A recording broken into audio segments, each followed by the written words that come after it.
प्यारे बच्चों नमस्कार। स्कूल मैथमेटिक्स के इस वीडियो में मैं आपका स्वागत करता हूं। और आज स्टूडेंट्स हम लोग हाई सेकेंडरी के एक important topic that is three dimensional geometry या त्रिविमीय ज्यामिति के ऊपर बात करेंगे।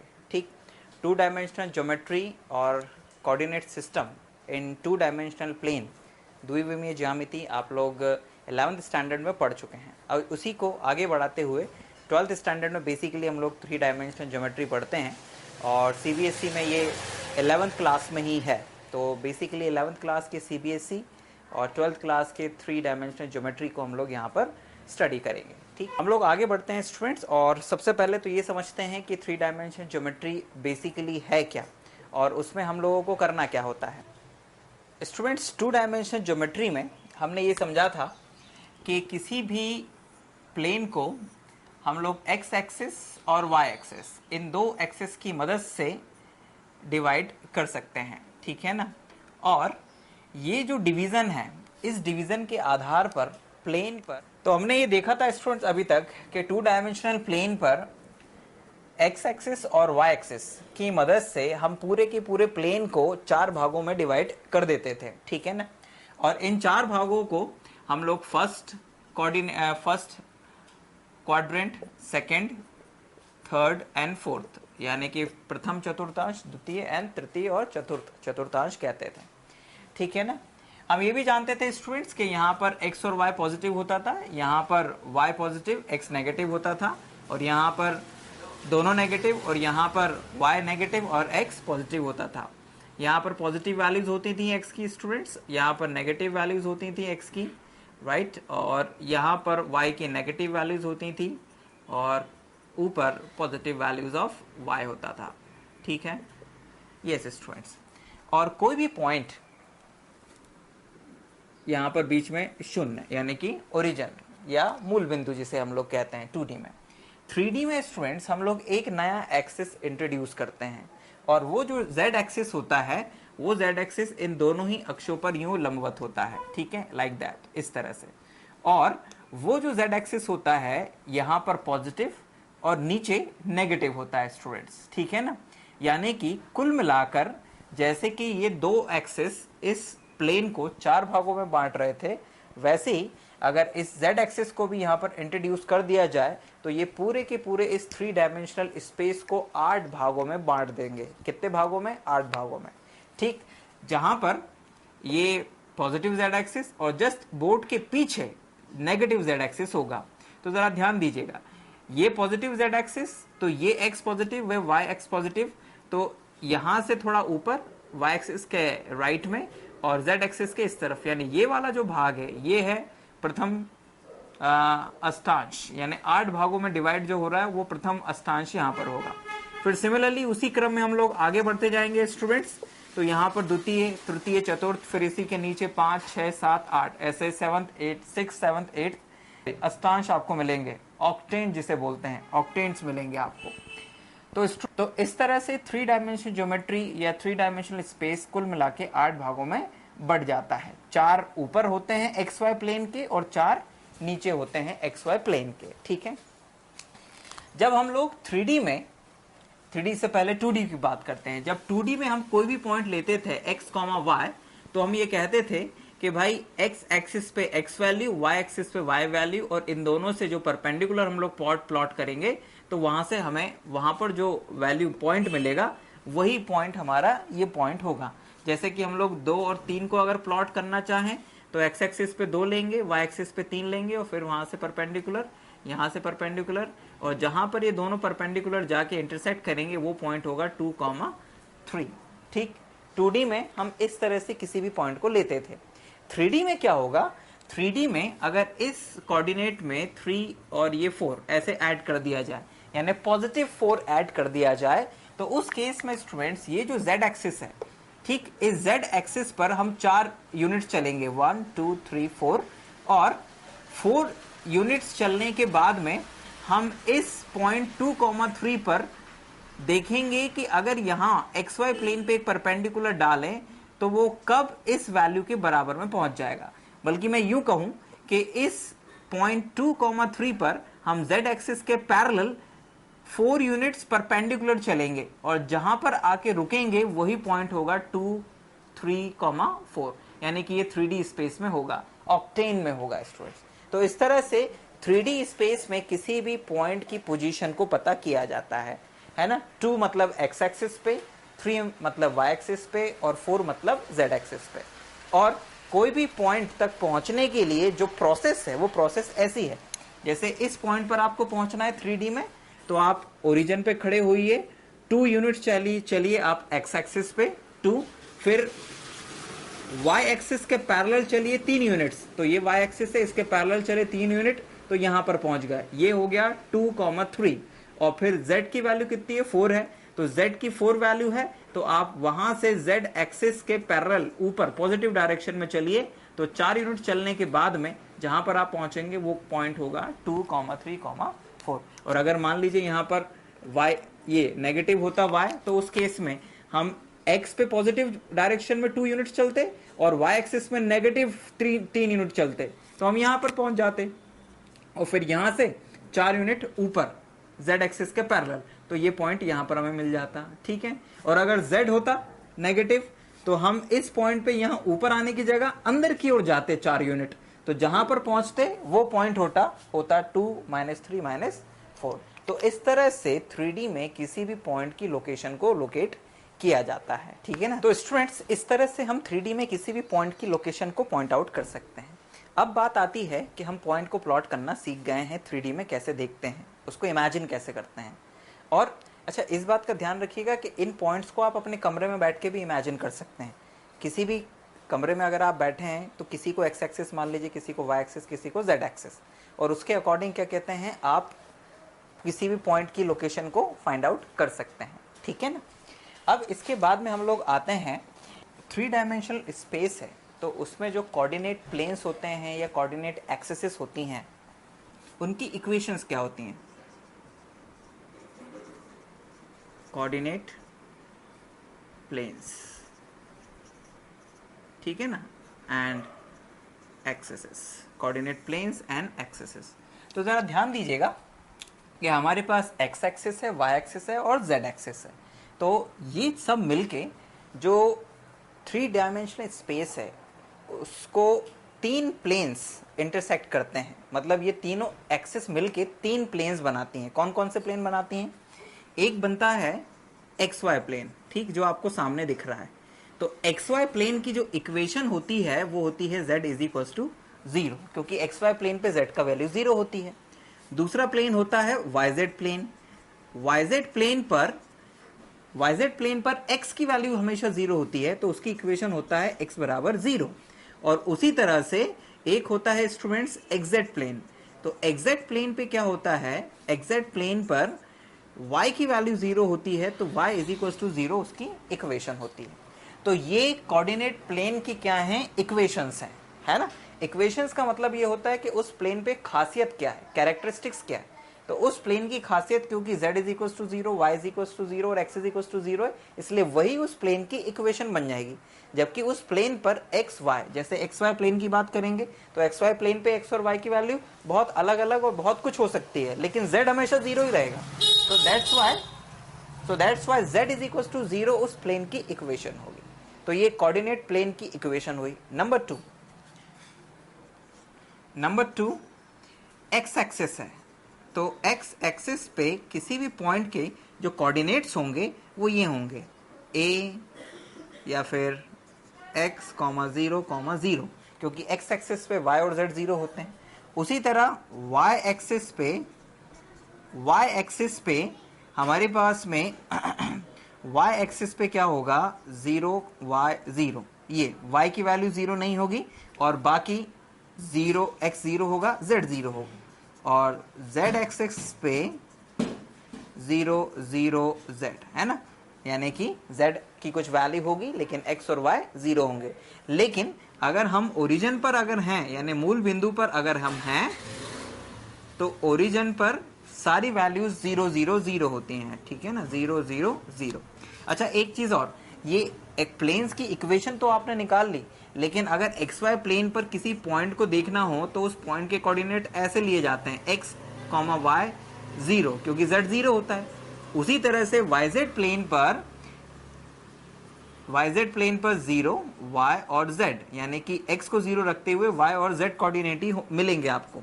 और xz प्लेन पे स्टूडेंट्स x 0 एंड z, ठीक है ना, x 0 एंड z, ये आपको इस तरह से, यानी कि y कोऑर्डिनेट 0 होगा और x और z की कुछ ना कुछ वैल्यू होगी।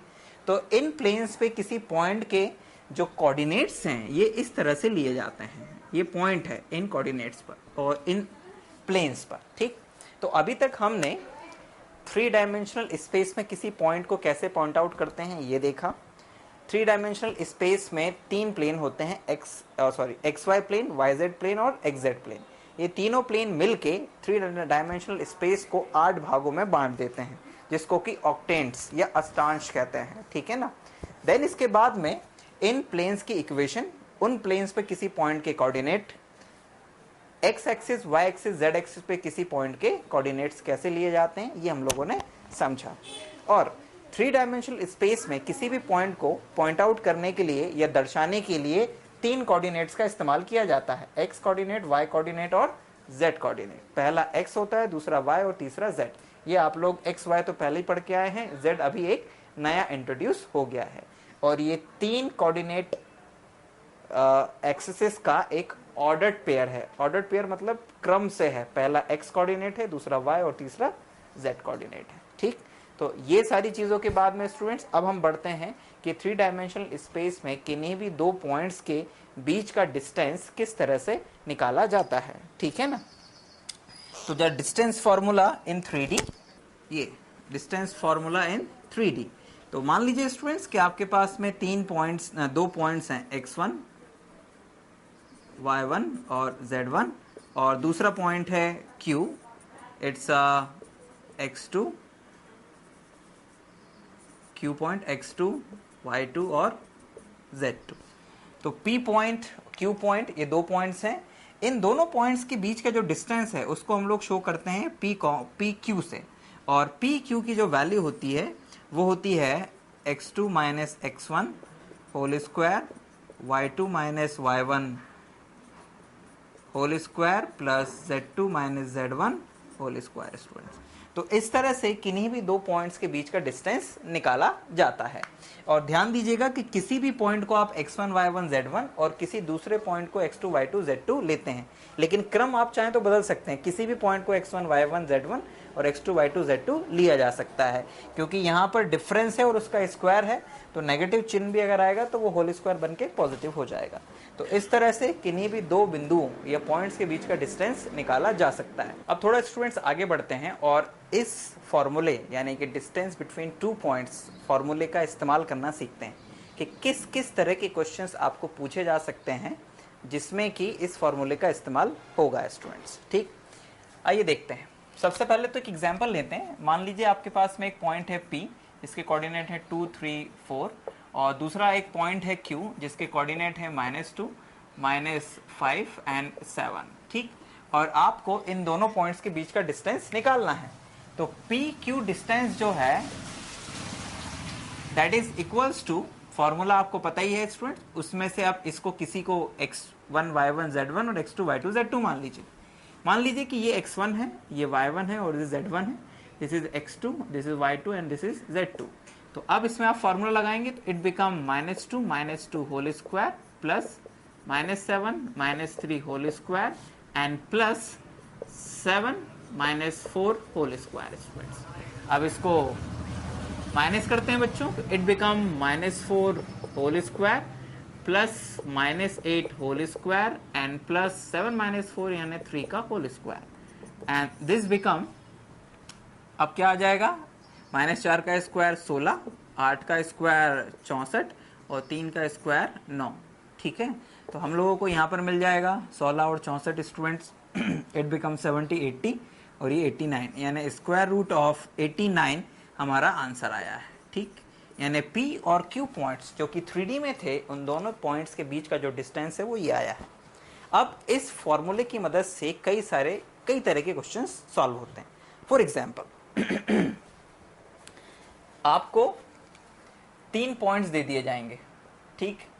मान लीजिए 3 पॉइंट्स दे दिए, x1 y1 z1, दूसरा पॉइंट दे दिया x2 y2 और z2, और तीसरा पॉइंट दे दिया x3 y3 x3 y3 और z3, 3 पॉइंट्स दे दिए है ना।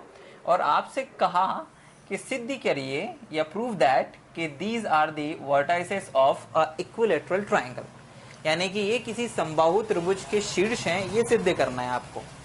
समबाहु त्रिभुज यानी कि इक्विलेटरल है ना, जिसकी तीनों भुजाएं क्या हो, बराबर हो। तो ये सिद्ध करने के लिए आप क्या करोगे, इनमें से एक पॉइंट को मान लोगे ए, एक को मान लोगे बी और एक को मान लोगे सी, और फिर बारी बारी से तीनों साइड्स की लेंथ निकालोगे दूरी के सूत्र से। यानी आप निकालोगे ए बी, आप निकालोगे बी सी और आप निकालोगे ए सी। ठीक, ए बी निकालोगे, बी सी निकालोगे और ए सी। अगर ये तीनों की दूरियां बराबर आती हैं, इक्वल आती हैं, ऑल आर इक्वल, तो ये जो ट्राइंगल है ये क्या बन जाएगा, इक्विलेटरल ट्राइंगल, यानी कि समबाहु त्रिभुज बन जाएगा। बस यही आपको दिखाना है, दूरी का सूत्र यूज करना है और तीनों को क्या दिखाना है, बराबर। तो ये समबाहु त्रिभुज बन गया। नंबर टू, मान लीजिए कि आपको 3 पॉइंट्स दे दिए जाएं और आपसे कहा जाए कि सिद्ध करिए कि वो तीनों पॉइंट जो हैं एक समकोण त्रिभुज के शीर्ष हैं, यानी कि एक राइट एंगल ट्राइंगल के क्या हैं, वर्टाइसेस हैं। तो आप ये कैसे प्रूफ करेंगे, इट्स वेरी इजी। आपको इनके कोऑर्डिनेट्स दिए हुए हैं बच्चों, ये आपको दिया हुआ है, ये आपको दिया हुआ है और ये भी आपको दिया है। फिर आपको वही करना है, आप ए बी निकालेंगे, आप बी सी निकालेंगे और आप ए सी निकालेंगे। जब इन तीनों की वैल्यू आप निकाल लोगे, यानी तीनों साइड्स की लेंथ को आप निकाल लोगे, तो इनमें से किन्हीं दो लेंथ की जो लेंथ है वो किसी तीसरे से छोटी होगी, यानी एक साइड की लेंथ सबसे बड़ी होगी। तो किसी भी ट्राइंगल में जो कर्ण होता है या हाइपोटेन्यूस होता है उसी की लेंथ सबसे ज्यादा होती है। तो अगर ये राइट एंगल ट्राइंगल हुआ तो फिर इसमें जो पाइथागोरस थ्योरम है वो सेटिस्फाई होगी। पाइथागोरस थ्योरम क्या होती है स्टूडेंट्स, कि किन्हीं दो साइड्स का स्क्वायर का सम, यानी कि A B square plus B C square बराबर ए सी स्क्वायर आ जाएगा। तीनों साइड्स की लेंथ निकाल लीजिएगा बच्चों और फिर देखिएगा कि क्या वो इस फॉर्मूले में फिट हो रही हैं। इस फॉर्मूले में फिट होने का मतलब यह है कि किन्हीं दो भुजाओं के वर्गों का योग तीसरी भुजा के वर्ग के बराबर होगा। तो अगर ऐसा होता है तो वो समकोण त्रिभुज हो जाएगा। ये दो बातें हो गई। नंबर 3, अब थोड़ा आगे बढ़ते हैं स्टूडेंट्स और देखते हैं कि इस ट्राइंगल के केस में और केसेस क्या बन सकते हैं। एक और ट्राइंगल होता है students, that is iso scale triangle, है ना, यानी कि समद्विबाहु त्रिभुज। समद्विबाहु त्रिभुज, समद्विबाहु त्रिभुज में आपको 3 साइड्स दी होंगी, यानी 3 पॉइंट्स दिए होंगे ए, बी और सी। आप ए बी निकालेंगे, बी सी निकालेंगे और ए सी। इनमें से अगर कोई दो भी इक्वल आ गई, राइट, कोई दो भी इक्वल आ जाती हैं साइड्स, तो ये सिद्ध हो जाएगा, ये प्रूफ हो जाएगा कि ये किसी समद्विबाहु त्रिभुज के शीर्ष हैं स्टूडेंट्स। तो ये ट्राइंगल के केस में ये 3 केसेस आपको मिल सकते हैं। अब थोड़ा हम लोग जाते हैं चतुर्भुज या क्वाड्रिलेटरल्स की ओर, ठीक है ना। नंबर 1, इसमें जो पहला केस बनता है वो है रेक्टेंगल का।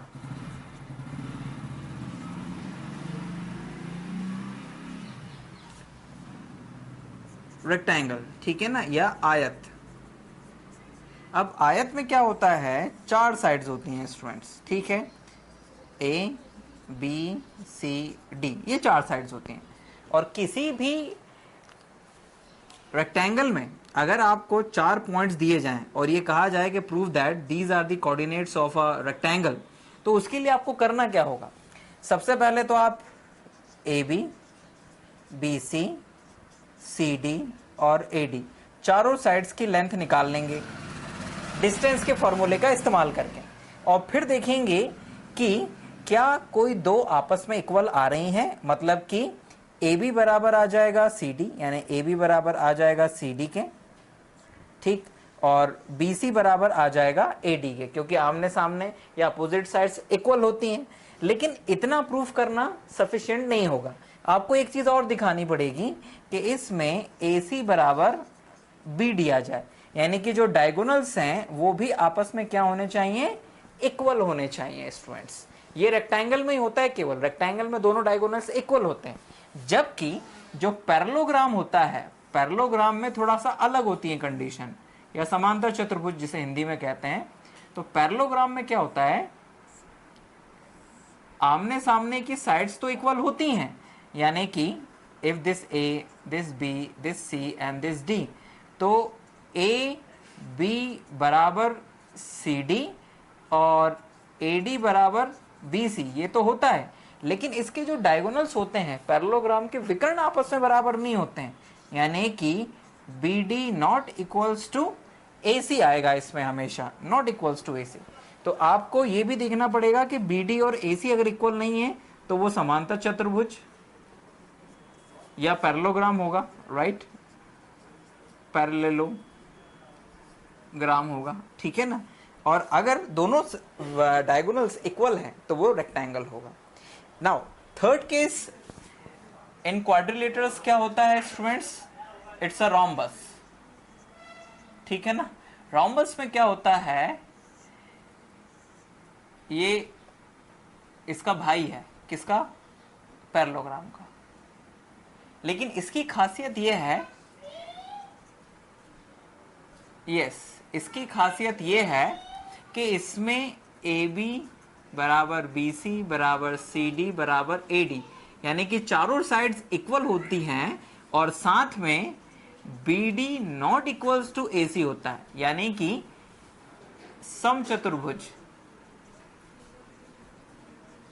समचतुर्भुज में चारों साइड्स इक्वल होती हैं और साथ ही जो डायगोनल्स हैं वो इक्वल नहीं होते हैं, ठीक है। ये होता है समचतुर्भुज। एक होता है स्टूडेंट्स स्क्वायर, स्क्वायर ऐसा होता है, ठीक है ना, ये आयत का छोटा भाई होता है।